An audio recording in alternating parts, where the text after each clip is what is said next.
एक कोरा कैनवास है, उस पर तुम कैसे रंग डालोगे, उस पर तुम अपनी तुलिका लेकर क्या उभारोगे, तुम पर निर्भर है। तुम मालिक हो, अपने आप में बनी बनाई कोई चीज नहीं है, कोई रेडीमेड। जन्म के साथ तुम्हारे हाथ में जीवन नहीं दे दिया गया है। जन्म जीवन नहीं है, जन्म तो केवल सिर्फ तुम्हें एक अवसर है। अब तुम जीवन को बनाओ। जीवन एक सृजन है, जीवन ना तो सत्य है और ना असत्य। बुद्ध ने भी एक जीवन बनाया, कबीर ने, नानक ने, मोहम्मद ने, दरिया ने। एक जीवन तैमूर लंग ने भी बनाया, नादिर शाह ने, हिटलर ने।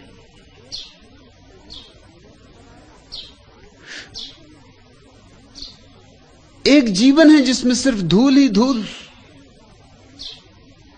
और एक जीवन जहां गीत ही गीत। और ये एक ही जीवन है। ये सब तुम पे निर्भर है।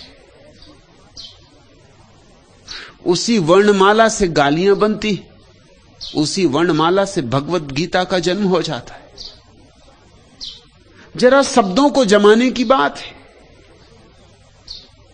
वे ही शब्द गंदे हो जाते, वे ही शब्द पुण्य की गंध ले आते। तुम पर निर्भर है। अक्सर लोग ऐसे प्रश्न पूछते हैं जैसे कि जीवन अपने आप में कोई सुनिश्चित चीज है। अगर धन के पीछे ही दौड़ते रहे और पद के पीछे ही दौड़ते रहे तो जीवन असत्य है, यह सिद्ध हो जाएगा। मौत जब आएगी तब सिद्ध हो जाएगा कि जीवन असत्य था, क्योंकि मौत सब छीन लेगी जो तुमने कमाया। और अगर जरा ध्यान में जगे, जरा भक्ति को उकसाया, तो मौत आएगी और आरती उतारेगी तुम्हारी, क्योंकि जीवन को तुमने सत्य कर लिया। तो मैं सीधा वक्तव्य नहीं दे सकता कि जीवन क्या है। इतना ही कह, तुम सृष्टा हो, यह महिमा है तुम्हारी। इतनी महिमा किसी पशु की नहीं है। एक कुत्ता कुत्ते की तरह पैदा होगा, कुत्ते की तरह मरेगा।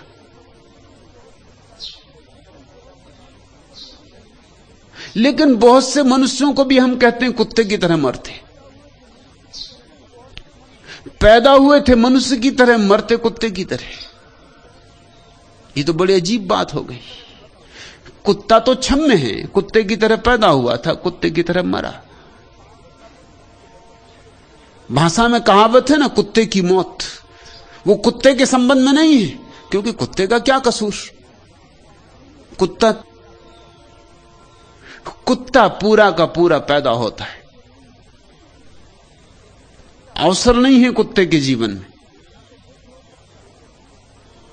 न तो बुद्ध हो सकता है, न चंगेज खान हो सकता है, न स्वर्ग न नरक। कुत्ता पूरा का पूरा पैदा होता है। इसलिए तुम किसी कुत्ते से यह नहीं कह सकते कि तुम थोड़े कम कुत्ते हो, या कि कह सकते हो, हां आदमी से कह सकते हो कि तुम जरा थोड़े कम आदमी मालूम होते हो। किसी से कह सकते हो कि तुम आदमी कब होगे, कि तुम्हें आदमी होना है या नहीं होना है। आदमी हो जाओ। मगर जानवरों के संबंध में ये सब सत्य नहीं हो सकते। सिंह सिंह है, कुत्ता कुत्ता है, पीपल पीपल है, बरगद बरगद है। जो है वैसा है। रूपांतरण का कोई उपाय नहीं, क्रांति की कोई संभावना नहीं। मनुष्य क्रांति की संभावना है। मनुष्य मनुष्य की तरह पैदा नहीं होता, सिर्फ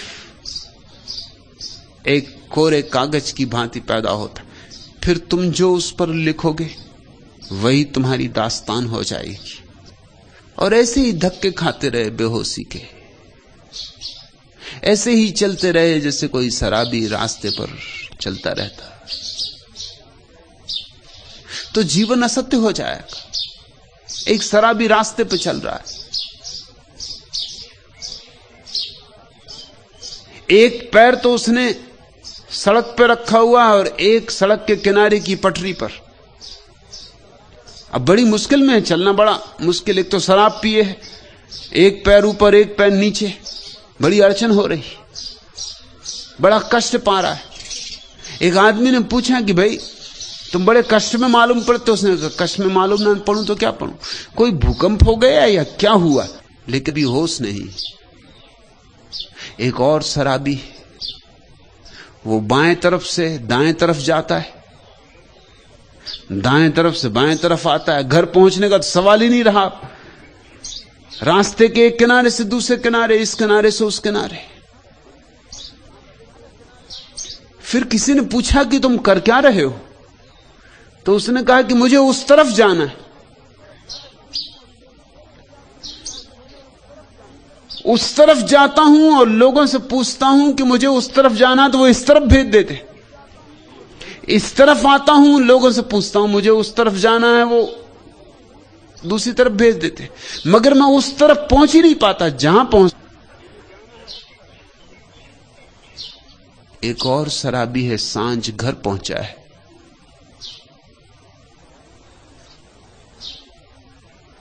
चाबी ताले में डालने की कोशिश करता है मगर हाथ कप रहे, चाबी है कि ताले में नहीं जाती।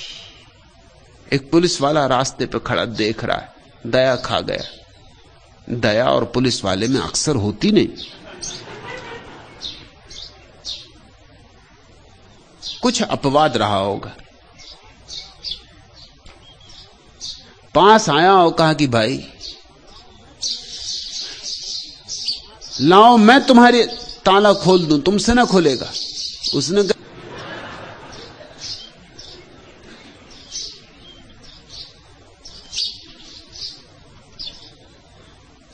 धन की और पद की दौड़ में अगर तुम मूर्छित रहे, अगर व्यर्थ को संग्रहित करने में ही सारा जीवन गमाया, अगर अंधे की भांति जिए और अंधे की भांति मरे और ध्यान नहीं है, तो समझना कि अंधे हो। आंख रहते अंधे हो। अगर कूड़ा करकट को ही बीनते रहे मौत आएगी और तुम पाओगे जीवन असत्य था। घड़ी दो घड़ी अपने लिए निकाल लो।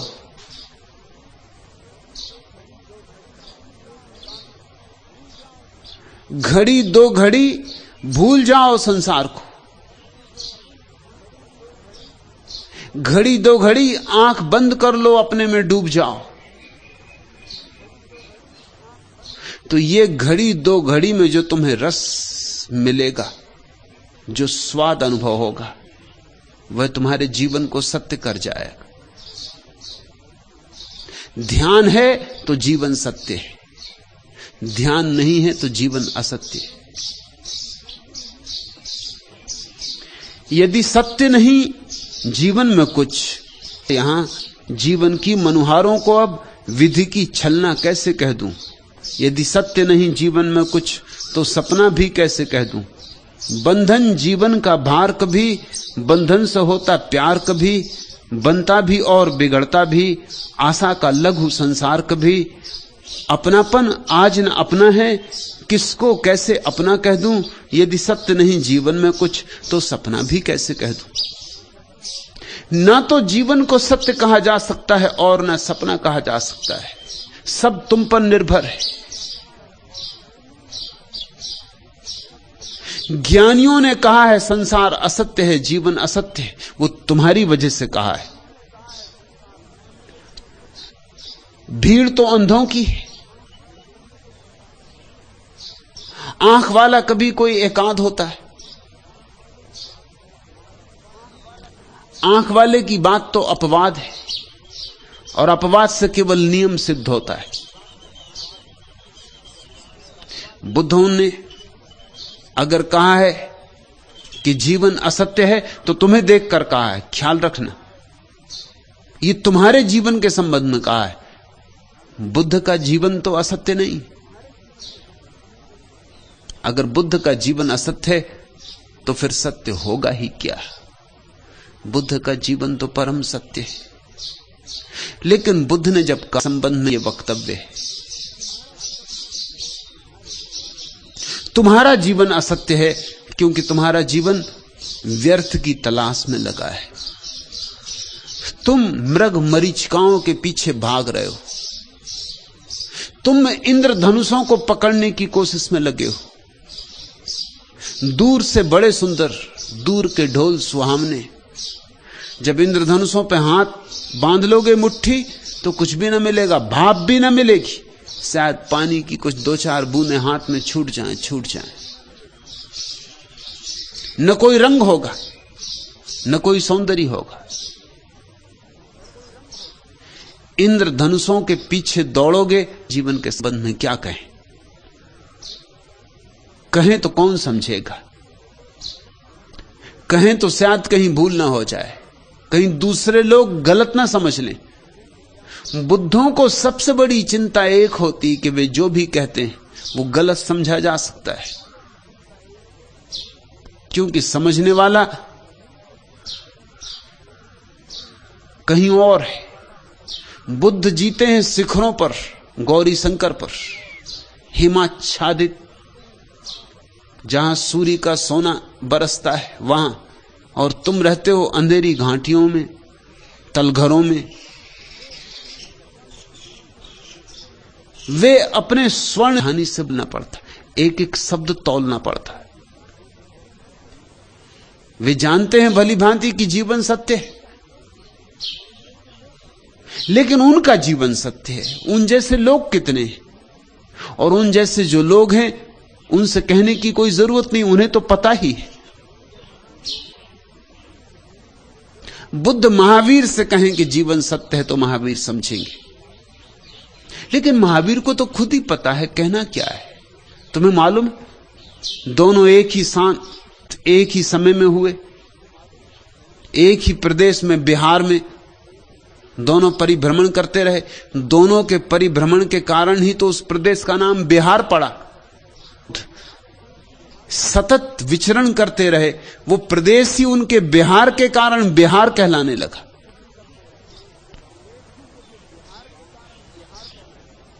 कभी कभी एक ही गांव में ठहरे मगर मिलना नहीं हुआ, और एक बार तो ऐसा भी हुआ कि एक ही धर्मशाला में ठहरे फिर भी वार्ता ना हुई। क्यों? सदियों से यह प्रश्न पूछा जाता रहा, क्यों?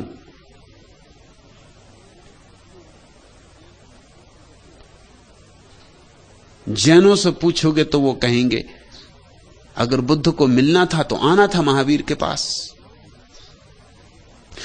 बुद्ध तो भगवान है, महावीर संत पुरुष। अभी पूरे पूरे नहीं, अभी बहुत कुछ अधूरा है। मैं ना तो बौद्ध हूं, ना जैन, न हिंदू, न मुसलमान, न ईसाई। इसलिए मैं थोड़े निष्पक्ष नजरों से देख सकता हूं। दोनों परिपूर्ण सिद्ध पुरुष हैं, और न मिलने का कारण कोई अहंकार नहीं है। अहंकार वहां कहां? न मिलने का कारण सीधा साफ है, मगर अंधों को नहीं दिखाई पड़ता, वे अंधे जैन हों कि बौद्ध। कारण सीधा साफ है, दोनों की एक ही चित्त दशा है, दोनों का एक ही चैतन्य आकाश है, दोनों एक ही शिखर पर विराजमान है। हमें दो दिखाई पड़ते हैं क्योंकि दो देहों में, मगर उन दोनों की अनुभूति ऐसी है कि अब वे एक ही अवस्था में, देह होंगी दो, लेकिन अब आत्मा दो नहीं है। मिलना किससे? मिलना क्यों? दुनिया में 3 तरह की संभावनाएं। 2 अज्ञानियों के बीच चर्चा खूब होती, डट के होती, 24 घंटे होती, मिलें तो चुप जाएंगे। एक तो मिलेंगे नहीं, और अगर कभी मिल भी गए, जैसे कबीर और फरीद मिले, तो दोनों चुप बैठे रहे, 2 दिन साथ रहे और चुप बैठे रहे, सन्नाटा छाया रहा। कहना क्या, बोलना क्या, किससे बोलना? 2 ज्ञानियों के बीच चर्चा हो नहीं सकती। 2 शून्य कैसे संवाद करें? और 2 अज्ञानियों के बीच खूब चर्चा होती, क्योंकि 2 विक्षिप्त, कोई किसी की सुनता नहीं, मगर चर्चा खूब होती, अपनी अपनी कहते। जहां कोई जानने वाला जागा हुआ सोए हुए को न जानने वाले को जगाता है। 2 ज्ञानियों में चर्चा हो ही नहीं सकती, 2 अज्ञानियों में खूब होती, मगर किसी मतलब की नहीं। ज्ञानी और अज्ञानी के बीच जो चर्चा होती, कठिन तो बहुत है, बहुत कठिन है, मगर उसमें ही से कुछ विकास, उसमें ही से कुछ जन्म होता।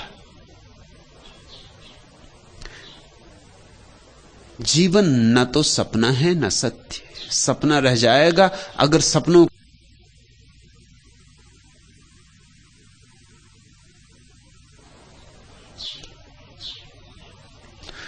तुम उखड़ती सांस की अनगूंज, जीवन का अडिग विश्वास वाला गीत मैं हूं।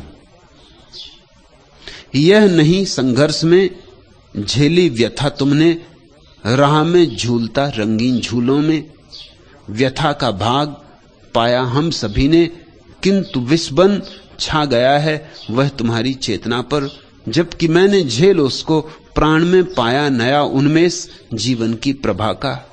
इसलिए ही तुम उखड़ती सांस की अनुगूंज, जीवन का अडिग विश्वास वाला गीत मैं हूं। जीवन में क्रोध है, घृणा बना दे, मिट्टी को छू दे और सोना हो जाए, उसी कला का नाम धर्म है। क्रोध को करुणा बनाया जा सकता है, काम को राम बनाया जा सकता है, संभोग को समाधि बनाया जा सकता है। देखते नहीं, बाजार से खाद खरीद के लाते हो, दुर्गंध ही दुर्गंध फैल जाती घर में। अब इस खाद को अगर अपनी बैठक खाने में ढेर लगा कर रख लो तो एक ही काम रहेगा कि कोई अतिथि नहीं आएगा तुम्हारे घर, इतना ही फायदा होगा। लेकिन यही खाद किसी कुशल माली के हाथ में बड़ी सुगंध बन जाती। वो इसे घर में नहीं रखता, इसे बगीचे में, जमीन पे छितराता है। यही गुलाब बन के हंसती, यही चमेली बन के चमकती। कितने रंग और कितनी गंधे इस दुर्गंध से निकल आती। दुर्गंध सुगंध हो सकती।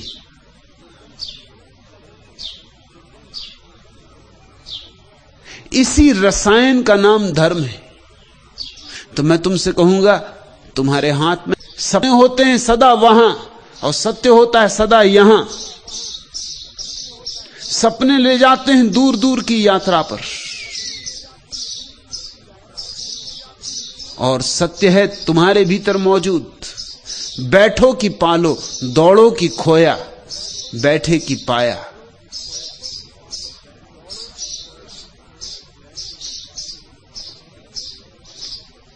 मेरे जीवन की बगिया में पतझड़ यह भेजा है तुमने ही, स्वागत है। और क्या मांगूं तुमसे, वृक्षों की डालों से जीर्ण पीत पत्र जो झरझर झर झर रहे, गंधहीन कांटे ये उलझे जो लताओं में ही। और क्या मांगूं तुमसे, अपने सारे जहरों को भी परमात्मा के चरणों में चढ़ा दो, और तुम चकित हो जाओगे कि वे जहर अमृत हो जाते। सब चढ़ा दो बेशर्त, सब समर्पित कर दो, तुम शून्य हो जाओ। सब समर्पण करके शून्य हो ही जाओगे। उसी शून्य में उतरता है परमात्मा, उसी में बजती है उसकी बीन, उसी में मृदंग पर थाप पड़ती है। तुम पहली दफा अलौकिक का अनुभव करते हो।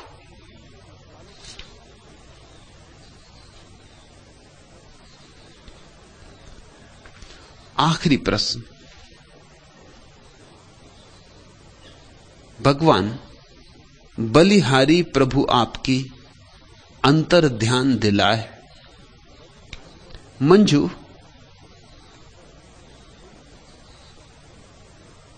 आ जाए अंतर ध्यान तो सब आ गया,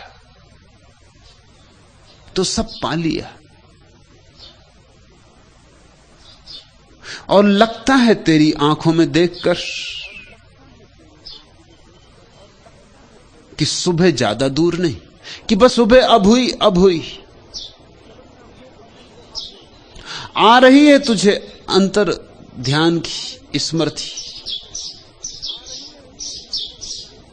शुभ है, सौभाग्य है।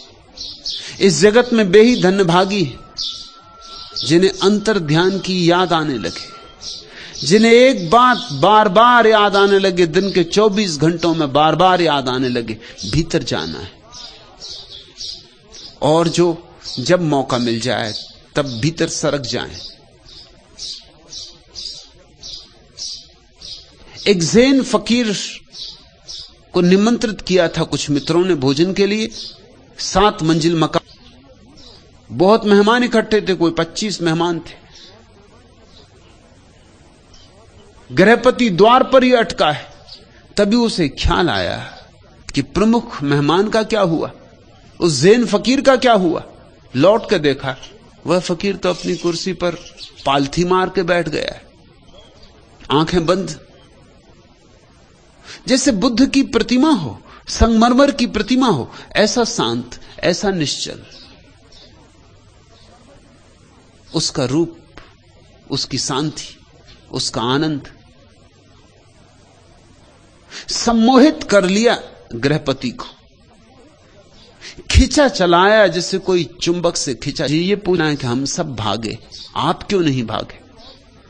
फकीर ने कहा, भागा तो मैं भी, मैं भीतर की तरफ भागा, तुम बाहर की तरफ भागे। जहां जिसकी मंजिल है, जहां जो सोचता है सुरक्षा है, उस तरफ भागा। और मैं तुमसे कहता हूं, तुम्हारा भागना व्यर्थ, क्योंकि भूकंप यहां भी है, भूकंप 6वीं मंजिल पर भी है, भूकंप 5वीं मंजिल पे भी है, भूकंप 4थी मंजिल पे भी है, भूकंप सब मंजिलों पर है। भाग कहां रहे हो? जो 5वीं मंजिल पे हैं वो भी भाग रहे हैं, जो 3री मंजिल पे हैं वो भी भाग रहे हैं। भूख कहूंगा कि नहीं भागा, तुम्हारी समझ में ना आया हो, क्योंकि तुम एक ही तरह के भागने को पहचानते हो। मैं हाथ पैर से नहीं भागा, मैंने शरीर का उपयोग नहीं किया, क्योंकि इसका उपयोग तो बाहर की तरफ भागना हो तब करना होता है। शरीर तो मैंने शिथिल छोड़ दिया, विश्राम में छोड़ दिया और सरक गया अपने भीतर। वहां बड़ी सुरक्षा है, क्योंकि वहां अमृत है, वहां कोई मृत्यु नहीं। चिंता थी मुझे तो सिर्फ एक, कि कहीं ऐसा ना हो कि भीतर पहुंचने के पहले मर जाऊं। बस जब भीतर पहुंच गया फिर निश्चिंत हो गया। अब कैसी मौत, अब किसकी मौत? खुले वातायन से आती हुई जुन्हाई साही, तेरी छवि का सुधि सम्मोहन आज बिखर कर सिमट चला है मेरे मन में। छलक उठा है उर का गागर, किसी एक अज्ञात ज्वार से, किन सपनों के मदिर भार से, किन किरणों के परस प्यार से। पल भर में यूं आज अचानक यह किस रूप परी विरहन के उर की पीड़ा, मेरे जी में भी चुपके से तिर आई है यूं अनजाने।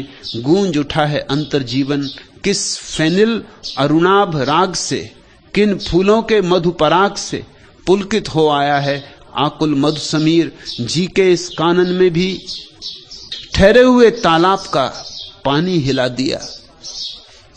तन्हाइयों के बजरे किनारे पर लग गए, ऐसा यकीन हमको किसी ने दिला दिया। यह क्या मजाक है कि बहारों के नाम से पूरा चमन मिठा के नया गुल खिला दिया। मुद्दत गुजर गई थी हमें यूं ही चुप हुए, कल से बहक उठे हैं हमें क्या पिला दिया। मंजू पियो, यह तो मधुशाला है।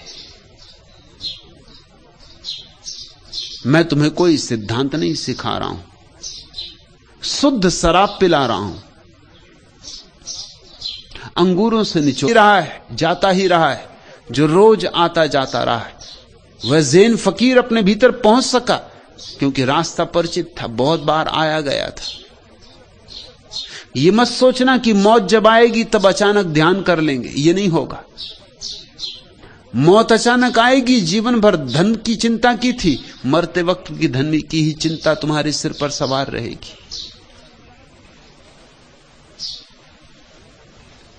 अगर पद की आकांक्षा की थी तो मरते वक्त भी पद की ही नशे नहीं चढ़ते रहोगे कल्पना में। मृत्यु के क्षण में तुम्हारा सारा जीवन संग्रहित होकर तुम्हारे सामने खड़ा हो जाता, दुर्गंधी होगी। अगर सारा जीवन सपना ही सपना था तो ये बूंद भी सपना होगी। और अगर जीवन में तुमने कुछ सत्य भी कमाया था, कुछ ध्यान भी कमाया था, कुछ प्रेम भी जगाया था, कुछ बांटा भी था, कुछ लुटाया भी था, छीना झपटा ही न था, कुछ करुणा भी की थी, तो तुम्हारी अंतिम क्षण की जो प्रतीति होगी, सारा जीवन निचोड़ के एक इत्र की बूंद बन जाएगा। उसी इत्र की बूंद पर सवार होकर तुम परमात्मा की यात्रा पर निकलोगे। मंजू, शुभ हुआ है। अब इस घड़ी को, इस जिनको हम साधारण जन कहते हैं, सांसारिक जन, उनको क्या फिक्र, उनके पास गंवाने को कुछ है ही नहीं। हमारे पास एक शब्द है योग भ्रष्ट, उसकी तौल का दूसरा शब्द नहीं है भोग भ्रष्ट। तुमने कभी ऐसा शब्द सुना, भोग भ्रष्ट? भोग भ्रष्ट होता ही नहीं। समतल जमीन पे चलोगे तो कहीं गिरोगे, लेकिन पहाड़ों की ऊंचाइयों पर चढ़ोगे तो गिर सकते हो। योग भ्रष्ट होता